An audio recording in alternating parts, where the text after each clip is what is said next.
Hey guys, what's going on? I'm going to go ahead and work on these questions here, solving trig equations. Brave student said we could use her quiz. It turns out that she only answered the first three questions and then did stop answering questions. That's fine, no big deal. She got the first three correct. And yeah, so this is by popular demand. You guys said that you guys wanted a video on this, so yeah, we're going to create a video. All right, so let's go ahead and have at it. If I have to use a calculator, I will, but right now I don't have the calculator on, but we'll see if we need it. So yeah, let's get started. So it says cosine 6x equals 1 on the interval 0 to pi over 2. So the first thing you're going to do, well, I guess I'm going to write the expression cosine 6x. I don't know why I'm writing like that, sorry guys. Cosine 6x equals 1. So to get rid of the cosine, you got to do the inverse cosine. So 6x equals plus minus arc cosine of 1 plus 2 pi n. Everything's in radians on this. See, the domain is between 0 and pi over 2. And then on the unit circle, there's only one location where cosine is 1. All of these are going to be perfect coordinates or perfect radians here. That radian is 0 there, so you're going to have 6x equals 0. I guess you can put plus minus, but you don't really need it because, I mean, 0 is 0, right? Plus 2 pi n. And then divide by 6, divide everything by 6. 0 divided by 6 is 0. And then 2 pi n over 6, that reduces to pi n over 3. And there it is. So remember, n is any integer. So we'll start with 0. So my values are 0, comma. If I plug in a 1, the next value will be pi over 3, comma. And if I plug in a 2, you would have 2 pi over 3. But 2 pi over 3, or 2/3 of pi, is bigger than half a pi. So that one's out. So we look for 0 and pi over 3. Awesome, excellent. All right, let's go to the next one, guys. So it looks like this one is going to equal 0 here. So I'm going to go ahead and write cosine 5x equals 0. Inverse cosine. Hold on, let me make sure that I'm recording. Yeah, I am recording. So inverse cosine 5x equals plus minus arc cosine 0 plus 2 pi n. And then if you want to stop right there, stop right there. Remember that cosine is 0 at these two locations. And you can put pi over 2 and 3 pi over 2, have two distinct equations, but the plus minus will give you those two equations, guys. So there's no need for that. So I can just write 5x equals plus minus pi over 2 plus 2 pi n. And then I'm going to divide by 5. So divide by 5, divide by 5, divide by 5. When you're dividing this fraction by 5, just slide the 5 next to the 2 there. Or not. I mean, if you like pi over 2 divided by 5, that's going to give you pi over 10 anyways. Plus minus pi over 10 plus 2 pi n over 5. So we'll see. I don't think we're going to need this. Well, yeah, we are, because of the negative plus that. So here are my answers. One answer for sure is pi over 10, because pi over 10 is smaller than 2/5 of pi. And then another answer is you take the negative pi over 10, and you're going to add 2 pi over 5. Now relax. We're going to get a common denominator. So I'm going to multiply this by 2 over 2. So I have negative pi over 10 plus, and I don't know why it's coming out squiggly like that, but that's fine. 4 pi over 10. Negative pi plus 4 pi, that's not negative, sorry. That is positive 3 pi over 10. So that's my other answer, guys. 3 pi over 10. So look for that, and there it is. All right, let's keep going. Question 3. So cotangent equals square root of 3. All right, so what I would do, guys, if you think it's easier, I mean, I guess, you know what, we can mess around with cotangent, no big deal. So cotangent of some angle equals square root of 3, and I'm looking in the unit circle 0 to 2 pi. All right, remember that cotangent of this angle, remember that cotangent on the unit circle, where the unit circle has x and y coordinates, so I'm going to put theta here instead of an x there. So cotangent is the x coordinate divided by the y coordinate. So x over y. So what I'm looking for, now notice I have a square root of 3.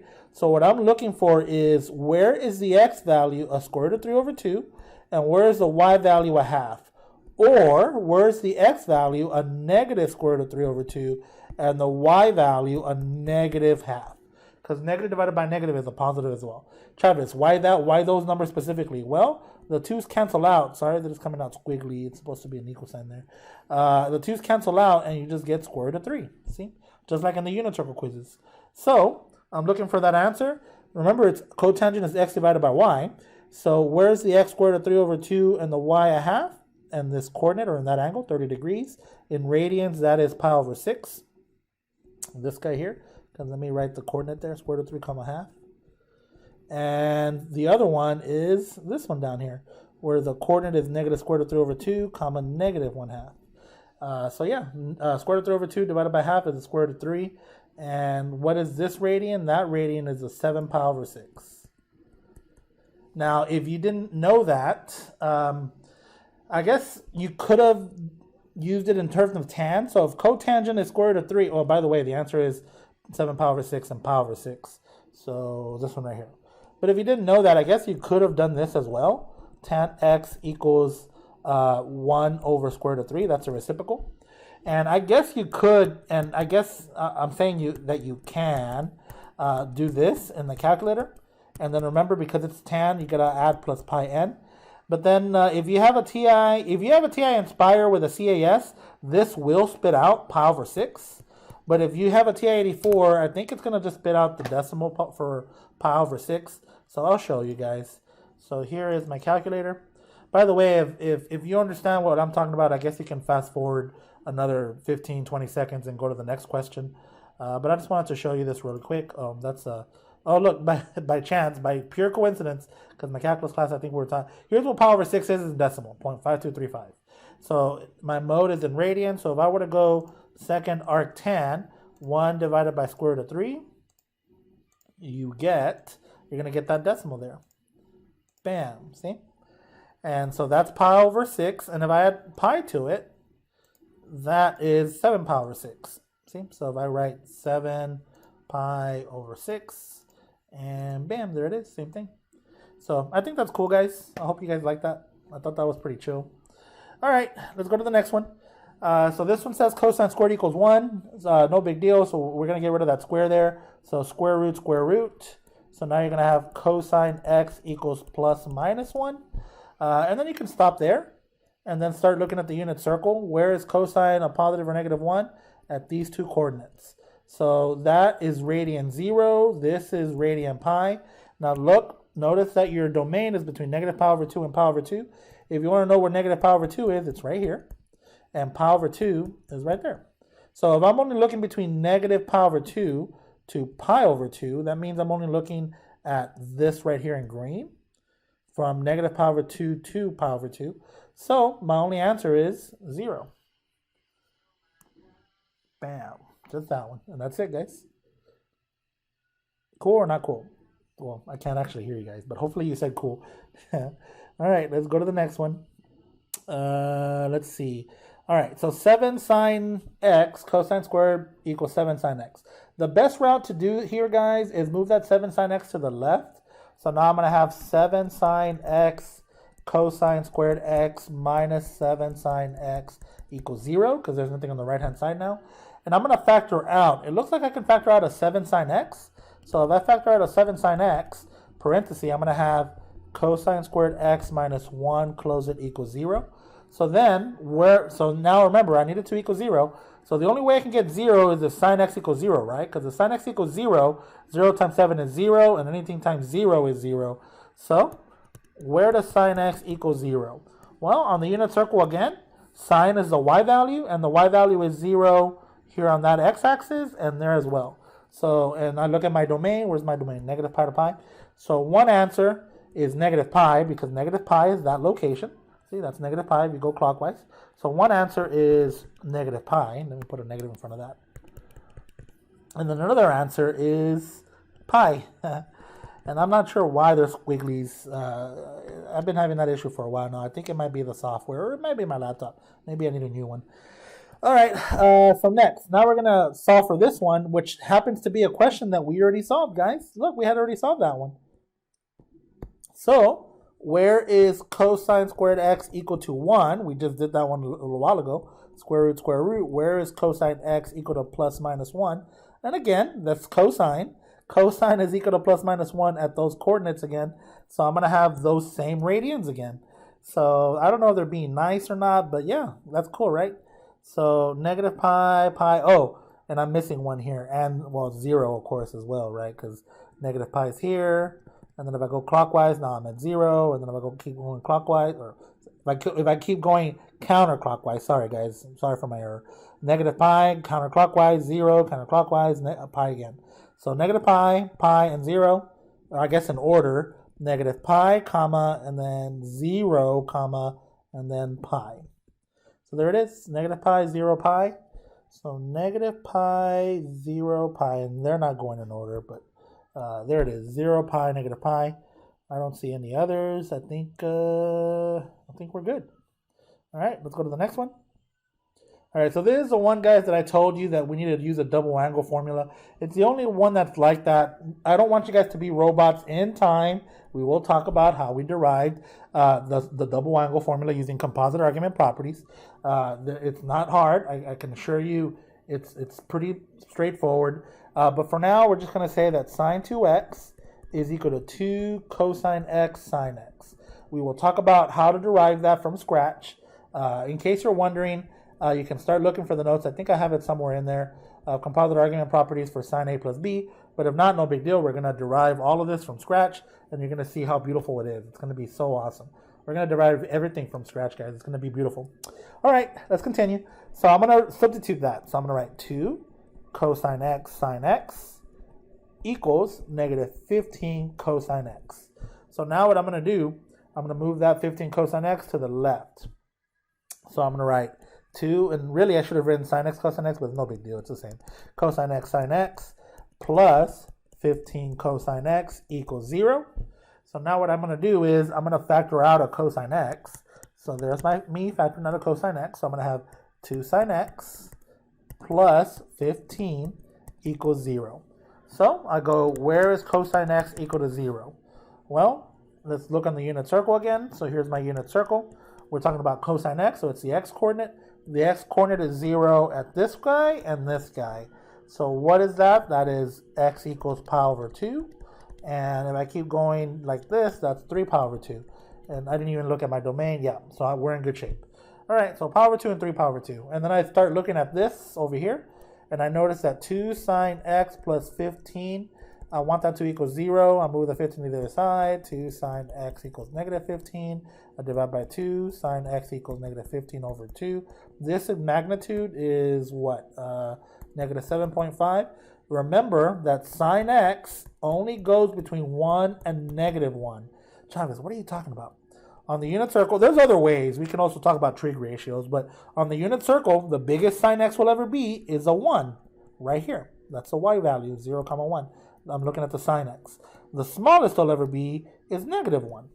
You're not going to be all the other numbers, all these other y values between here, they're all between 1 and negative 1. So you can't have a number smaller than negative 1. If you go further left on the number line, that's smaller. And you can't have a number bigger than 1. So the magnitude must be smaller than 1, guys. That magnitude is larger than 1. So this is not possible. Not possible. So here are my only answers. Pi over 2 and 3 pi over 2. So they're right there. So let's continue. All right, this one's actually one of my favorite questions, guys. What I would do here, I would divide by 4 both sides. So then you have something like sine squared x equals cosine squared x. Because of the square, we do not care about the sign. Because the negative value squared is still going to be, negative times a negative is going to be a positive, right? So I want to know at what coordinate or at what radian are my magnitudes the same for sine x and cosine x? Well, that happens at these locations. I'm just talking about magnitudes, guys. I'm not talking about, I don't care about the sign.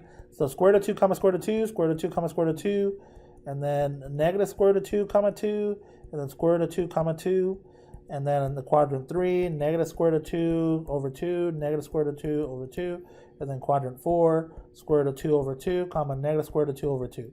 So those are the 4 coordinates, guys. And so what are they? All the ones that have a denominator over 4.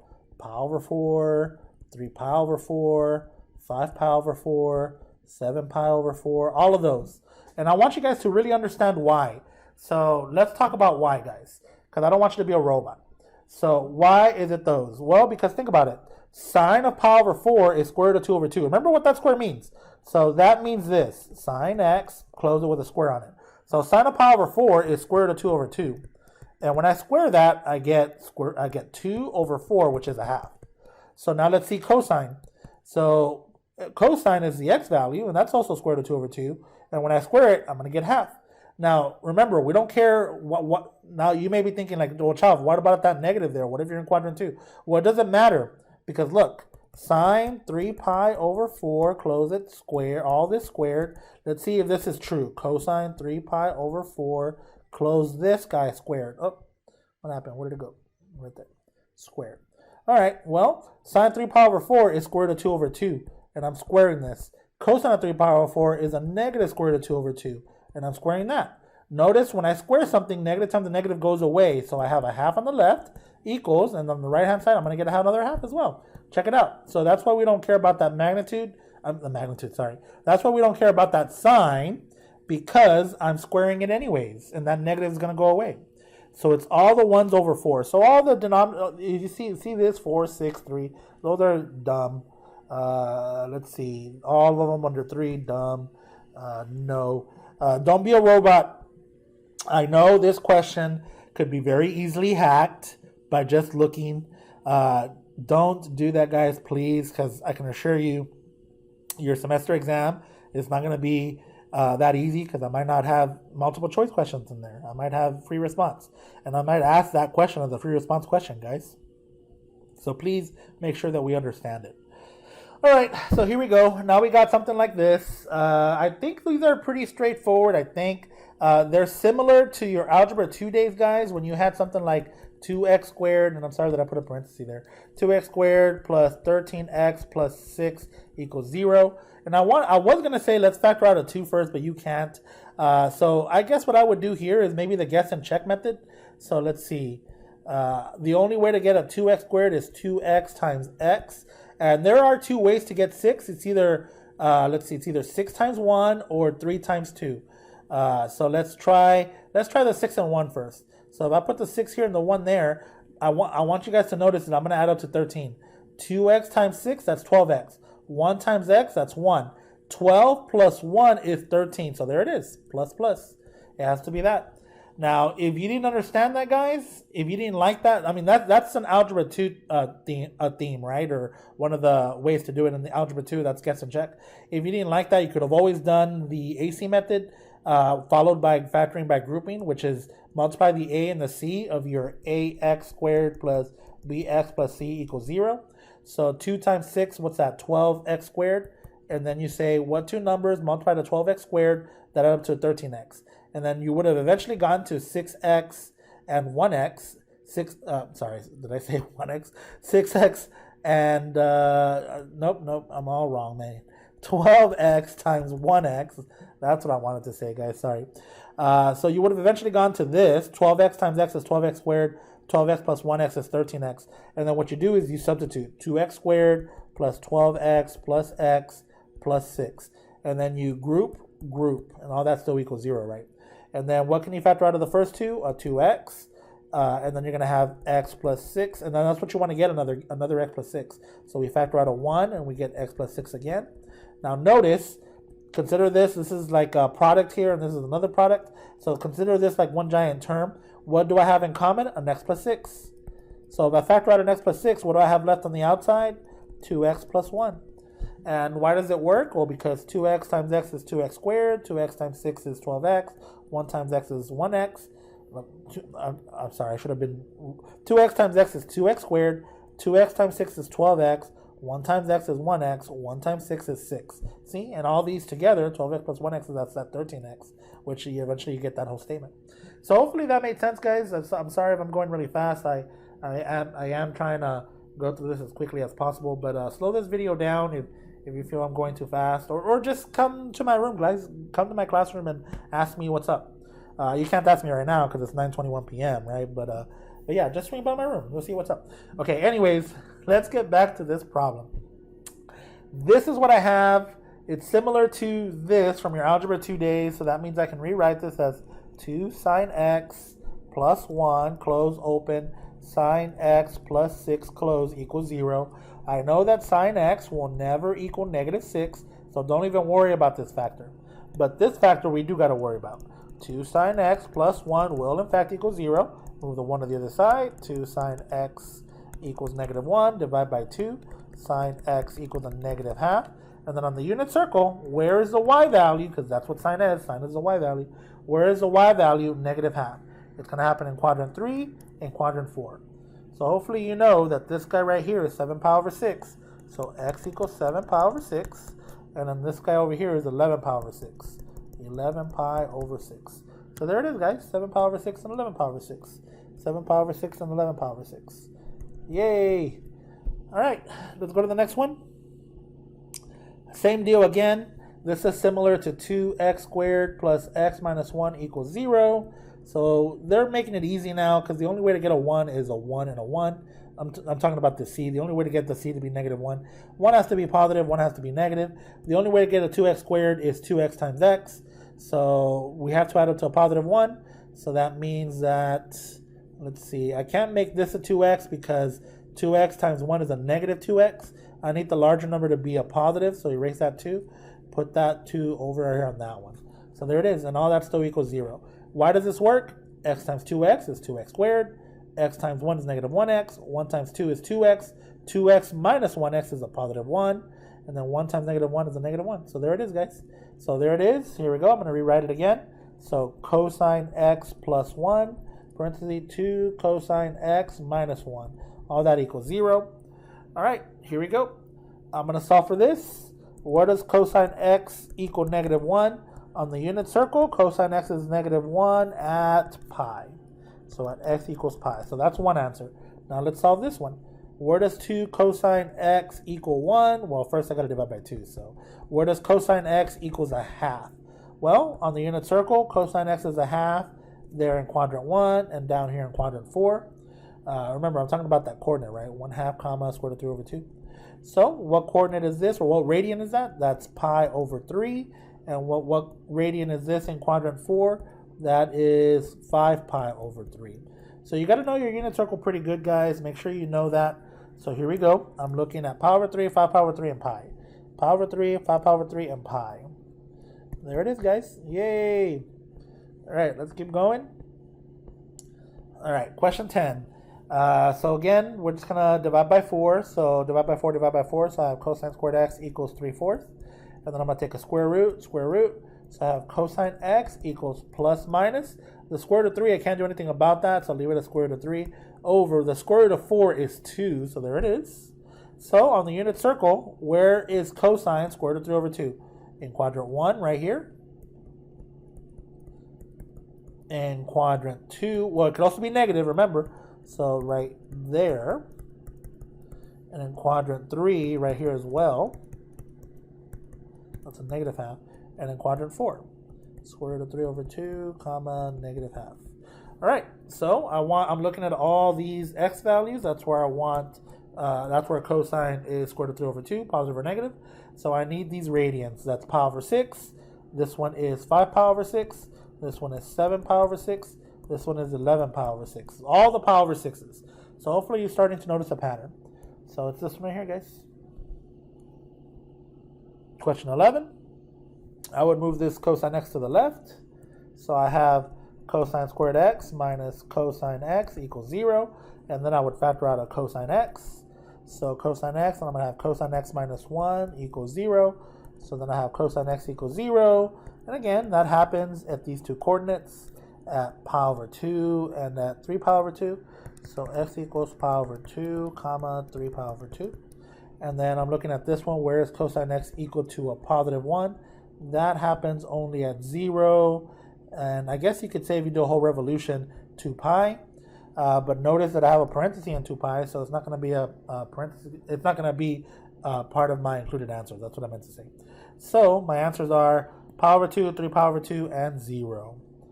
So pi over 2, 3 pi over 2, and 0. All right, let's go to the next one. Same thing with this, guys. Move that to the left.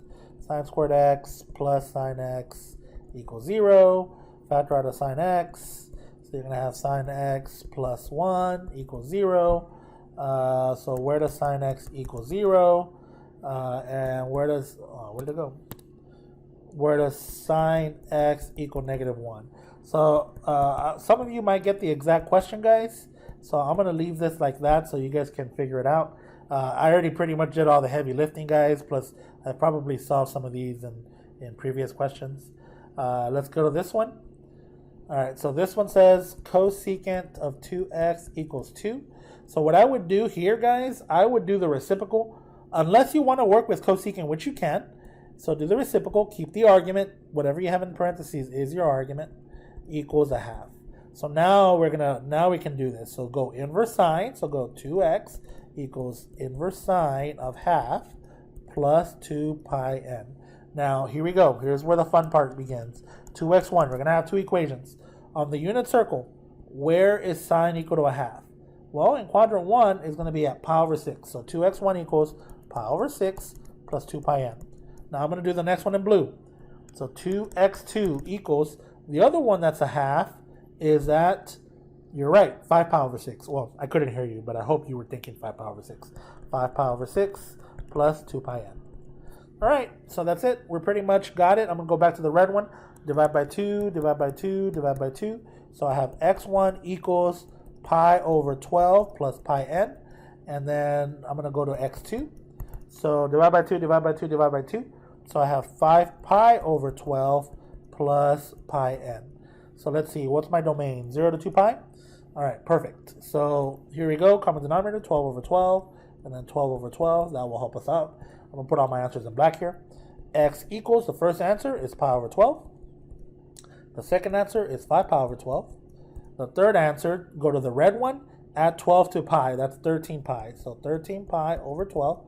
The fourth answer, go to the blue one and add 12 pi to the 5 pi. 12 plus 5, 12. 13, 14, 15, 16, 17. 17 pi over 12. And if I were to go back to the red one and add another pi, so that'd be like going back to, let's see, the 13 pi over 12 and add another pi. I think that will put me above, because if I add 12 to 13, that's 25 pi over 12. And since I know 24 pi over 12 is 2 pi, that's already too much, see? So that's it. So those are my 4 answers, guys. So I look for them, and I see them right here. All right, here we go with the next one. So on this one here, I want to solve what x is. So again, I'm going to do inverse cosine. So I have x plus pi over 4 equals plus minus our cosine of negative square root of 2 over 2 plus 2 pi n. Whenever it's a perfect coordinate, you really don't need the plus minus, because we can just ask ourselves, like, where is it at this? So here we go. x1 plus pi over 4 equals, on the unit circle, where is cosine the first time negative square root of 2 over 2? That happens in quadrant 2. Remember, cosine's the x value. So that's 3 pi over 4 plus 2 pi n.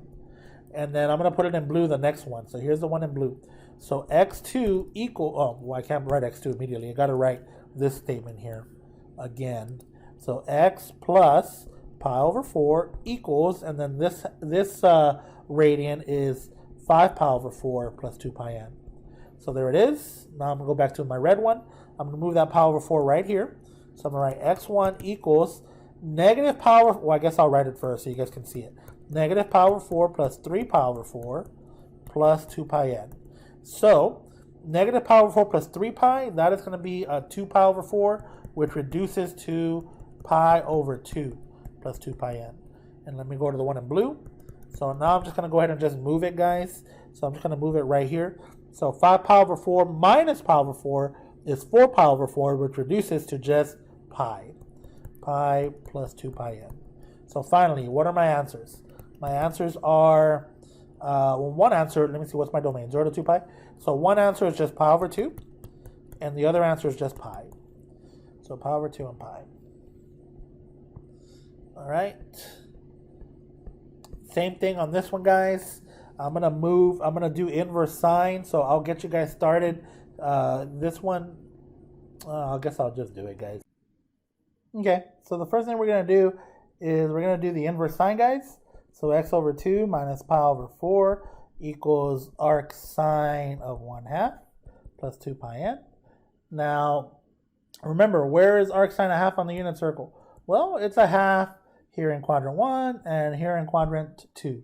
I'm looking at the radian, so that's pi over 6. So here's my first angle. X over 2, excuse me, minus pi over 4 equals, I took a quick little break, so that's why there's a delay in the timer here. Pi over 6 plus 2 pi n. I had a peanut butter sandwich. It was pretty good. But yeah, I didn't add more than one actually. But anyways, sorry. So here we go. And then the next one, I'm going to do this one in blue here.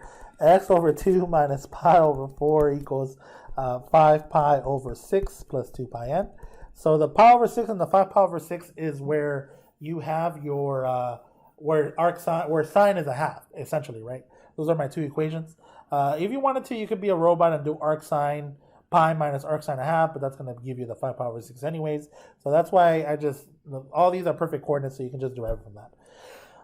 So now I'm going to move the pi over 4 right here for the one in the red. So let's see, I'm going to put that one over here. X over 2 equals pi over 4 plus pi over 6 plus 2 pi n.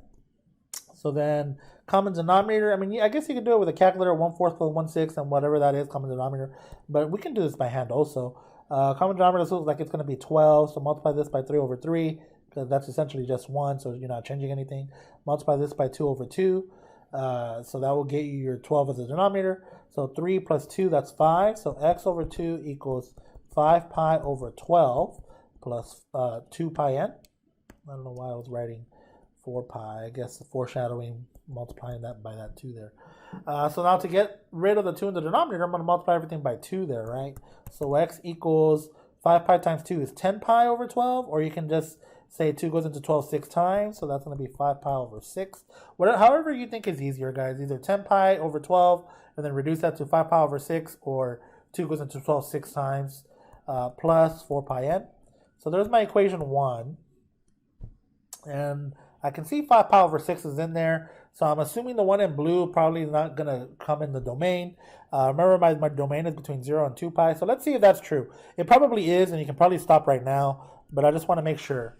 I want to go ahead and cover all my everything. I don't know, what do they say? Cover all your X's and O's, or dot your I's and cross your T's, or whatever expression they use.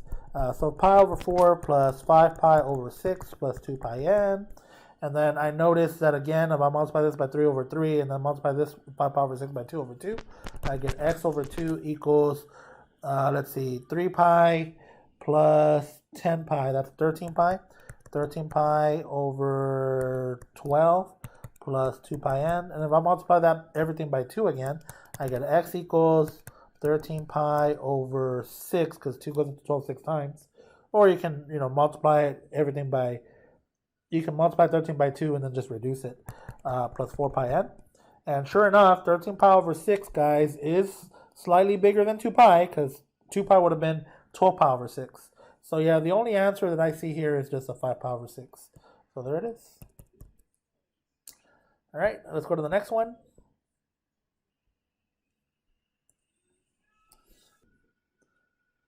All right, guys, on this one, again, we're going to start us the same way.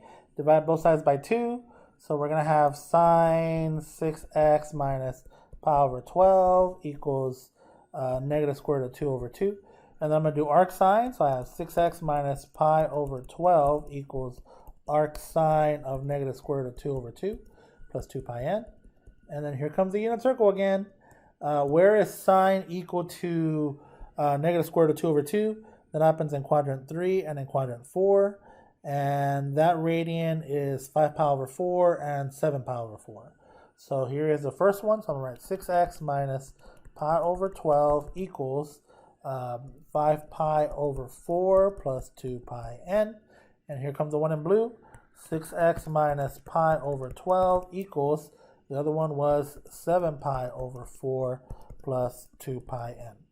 All right, here we go. I'm going to go ahead and move that pi over 12, the one in the red, to the right. So I'm going to have 6x equals pi over 12 plus 5 pi over 4 plus 2 pi n. So I'm only going to multiply this time the 5 pi over 4 by 3 over 3, because 12 is my common denominator. So it looks like I'm going to have, let's see, 5 times 3 is 15. So 15 plus 1 is 16. So 6x equals 16 pi over 12. I'm going to reduce it in a little bit, guys. 2 pi n. So 16 pi over 12, what's that? 16 over 12. I guess I can reduce it by 2 and then 2 again. So 4/3. So I'm going to write 6x equals 4 pi over 3. Right? Or 4 goes into 16 4 times. 4 goes into 12 3 times. Plus 2 pi n. And then finally divide by 6, divide by 6, divide by 6. So let's see. X equals 4 pi over 6, 12, 18 plus pi n over 3. But 4 over 18 reduces to, let's see, 2/9. So x equals 2 pi over 9 plus pi n over 3. All right, so I already see one answer there. All right, we'll go back to the blue one now. So 6x, move the pi over 12 there, equals pi over 12 plus 7 pi over 4 plus 2 pi n. I'm going to multiply the 7 pi over 4 by 3 over 3.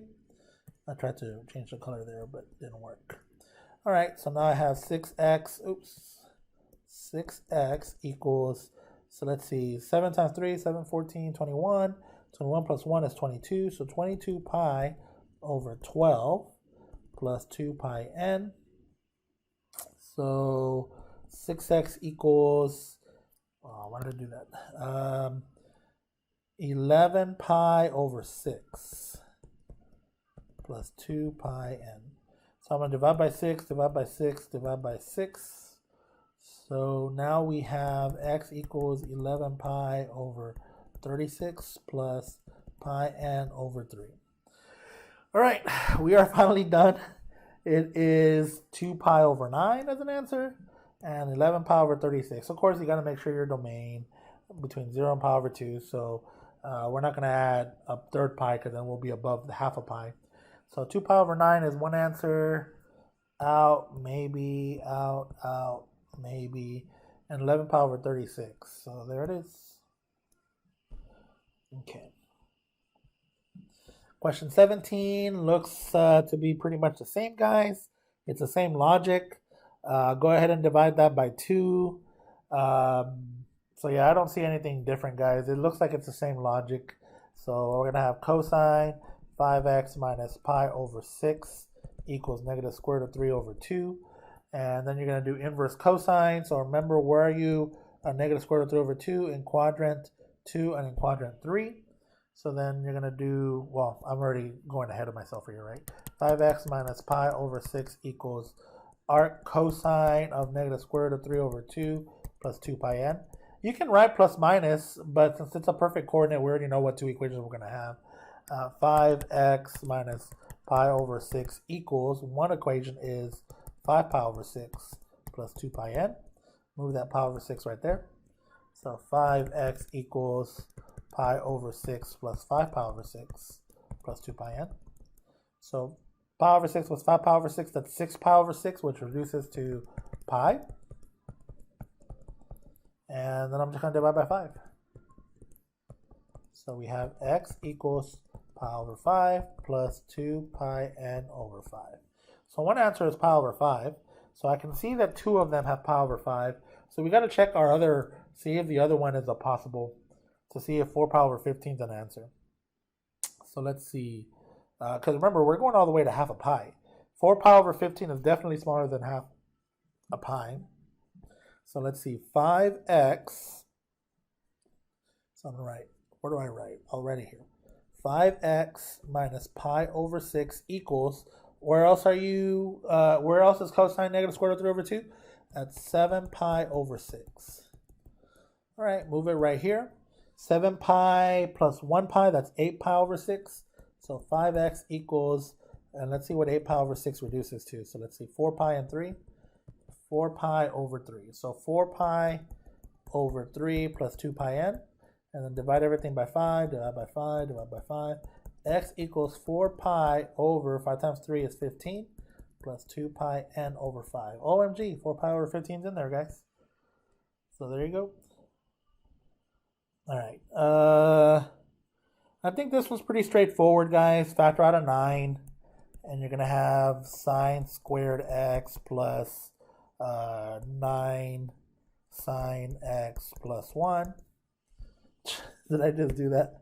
OMG, I can't believe it. I think I'm getting tired, guys. So there it is.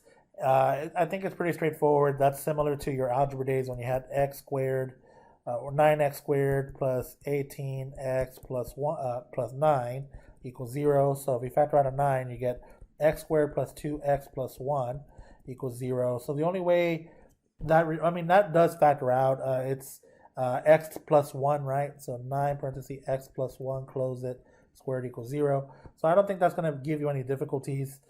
So this is 9 parentheses sine x plus 1, close it, squared equals 0.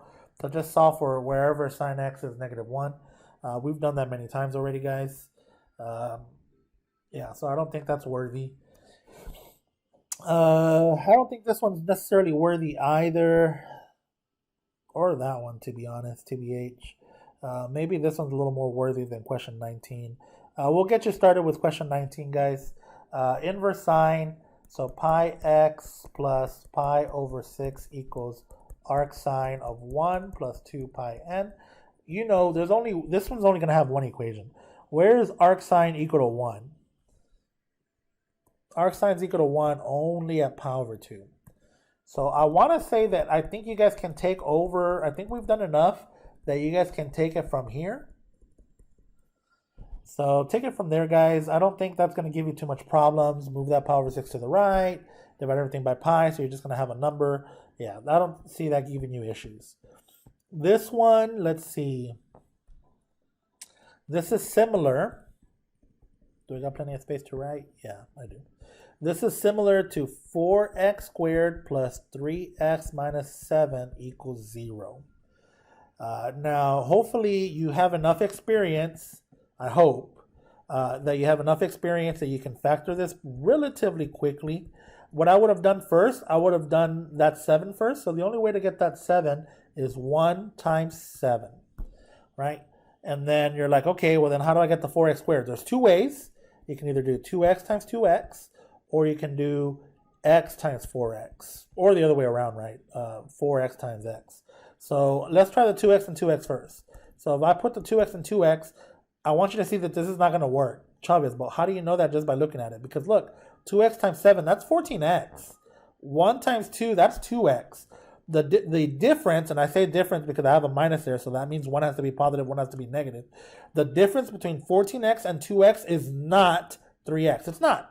So it cannot be 2x and 2x.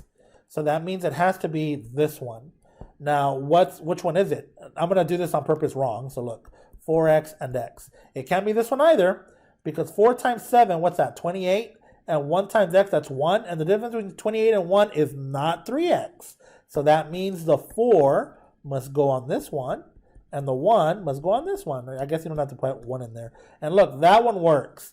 1 times 7 is 7. 1 times 4 is 4. And the difference between 7 and 4 is, in fact, 3. I want the 3 to be a positive, so that means this is a plus, and this is a minus. Now, hopefully that made sense, guys. I hope. And then from there, you can just take it away, right? If that did not make sense to you, you can always do something called AC method followed by grouping, which is this. 4x squared plus 3x minus 7 equals 0. And you go 4x squared times 7. What's that? 7, 14, 28. That's 28x squared. And then you say, what two numbers, when I multiply, give me 28x squared, but add up to 3. Well, 4 and 7, right? So you're going to write 4x and 7x. And remember, I guess I should have put a negative there. I wanted to add up to a positive 3, so negative 4, positive 7x.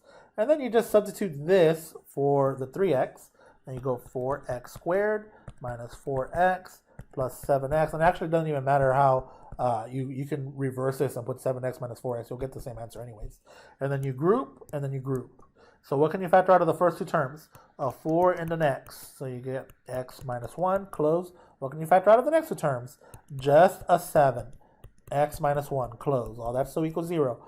So this is a product here. This is a product here. So that means what can I factor out of those two products? What do they have in common? They have an x minus 1 in common. So what are you left with if you factor out an x minus 1? A 4x plus 7. And there it is. We got the same factors as doing the guess and check. See? So why does it work? Well, look, 4x times x, that's 4x squared. 4x times negative 1, that's negative 4x. 7 times x, that's my 7x. 7 times negative 1, that's negative 7. All that adds up to this expression, which is the original one that we had.